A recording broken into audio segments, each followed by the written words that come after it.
A day after India and the US clinched a breakthrough in long standing civil nuclear deal, paving the way forward for greater economic ties in the field of nuclear energy between the two countries, defense expert Kamar Agha welcomed the move, saying the deal will be the energy market to India. US President Barack Obama and Prime Minister Narendra Modi ironed out differences on the Indian nuclear liability law, and the US dropped its demand to be able to track the supply of nuclear material to India over tea at Hyderabad House in New Delhi on Sunday. India and the US signed the civilian nuclear deal in 2008, but differences over an Indian nuclear liability law that makes equipment suppliers ultimately responsible for an accident stalled this deal. Kamaraga outlined the benefits of the nuclear deal to NNIS. पहली बात तो ये कि ये एक historical deal है। इससे काफ़ी फ़ायदा भी होगा, हिंदुस्तान को भी होगा, इसलिए कि हिंदुस्तान अभी तक न्यूक्लियर ट्रेड नहीं कर पा रहा था। ये सोफिस्टिकेटेड टेक्नोलॉजी जो होती है ऑफ डुअल यूज़ जिसको हम कहते हैं, वो नहीं हम लोग ले पा रहे थे। हमारे पास सैंक्शंस थे, बाहर था, हम नहीं कर पाते थे।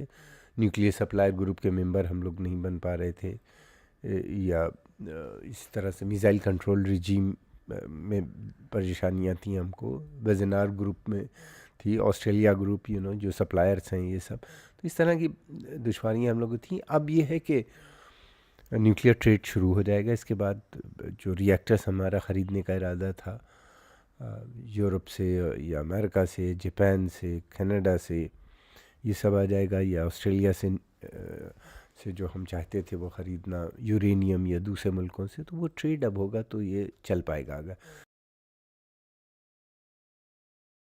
हमें हिंदुस्तान का लक्ष्य है कि वो किसी भी सूरत से हिंदुस्तान में ग्लोबल इंडस्ट्रियल हब को बनाना, और दूसरी तरफ ये वो हम चाहते हैं कि सर्विस प्रोवाइडर सेंटर बन जाए। हिंदुस्तान में एक बहुत बड़ा इंग्लिश बोलने वाला मिडिल क्लास एजुकेटेड है, कंप्यूटर सेवी है वो, और टेक्निकल क्लास है हिंदुस्तान में, बहुत बड़ा है ये। तो ये लोग चाहते हैं कि इनको किसी भी सूरत से नौकरी वोकरी मिलेगी, तो उसके लिए ऊर्जा की ज़रूरत है।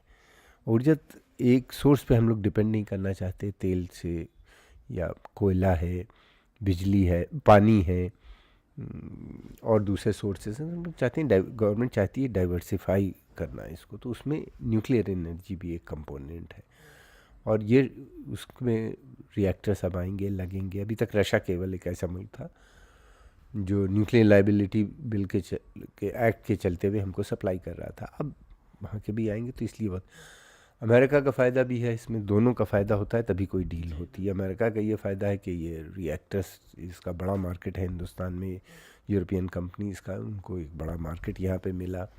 फिर उसके अलावा ये भी है कि वो डिफेंस प्रोडक्शन के लिए भी जो बातचीत हुई, कुछ जहाज़ वगैरह बनाएंगे, कुछ डेवलपमेंट एंड प्रोडक्शन दोनों होगा डिफेंस में, तो यहीं पे रिसर्च वगैरह होगी। तो ये इससे काफ़ी जॉब्स यहाँ क्रिएट होंगे दोनों मिलके, और फिर आगे जो प्रोडक्ट्स बनेंगे उनको हम बाहर दूसरे मुल्कों में भी बेचेंगे, मिलिट्री इक्विपमेंट्स जो है। तो इस तरह से दोनों का फ़ायदा है, तभी ये डील हुई है।